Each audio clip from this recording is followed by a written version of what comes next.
Good morning, and welcome back to Compromise Kitchen, where today we will be making a heart-healthy bowl of macaroni and cheese.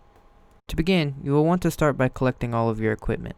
For this recipe, you will need a cheese grater and a cutting board, some measuring cups and some measuring spoons, a couple of different spatulas, and a strainer. You will also need a stovetop, as well as one pot to cook your pasta in, and one saucepan to make your sauce in.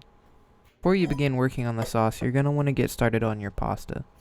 I fill my pot to just a little bit over half with water and then add 2 cups of my pasta. Today I'm using a penne regata because it was the only whole wheat pasta that I could find at the store, but you could use a traditional elbow macaroni or any other kind of pasta. It just is all what you prefer and have access to. Once you have your pasta, you're going to want to put it on medium heat and set the timer for about 15 minutes. Once your pasta is cooking, you'll want to start shredding your cheese. Today, I'm using half of a cup of gouda and half of a cup of white cheddar. You can substitute this for other kinds of cheese like feta or brie or gruyere, or really there's a lot of different choices. It'll just depend on what you like and what your dietitian says.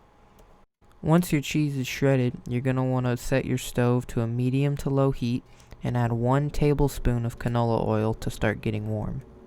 During this process, make sure to check back in on your pasta and give it a good stir every couple of minutes just to make sure it doesn't boil over.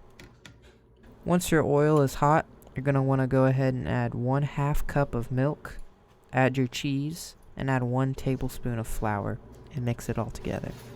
If your sauce comes out too liquid like mine did, you may need to add a little bit more flour, but be careful not to add too much. The flour that I'm using today is a whole wheat white flour. This is not a gluten-free option, but you could substitute something like almond flour in and it will work just as well. Now you're going to want to go ahead and add some spices. I recommend things like black pepper and fresh parsley, but really it's up to you and what your preference is.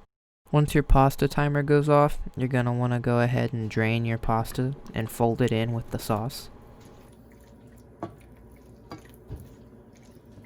At this point, if you can get away with it, I would add just a little bit of salt, and now it's ready to eat.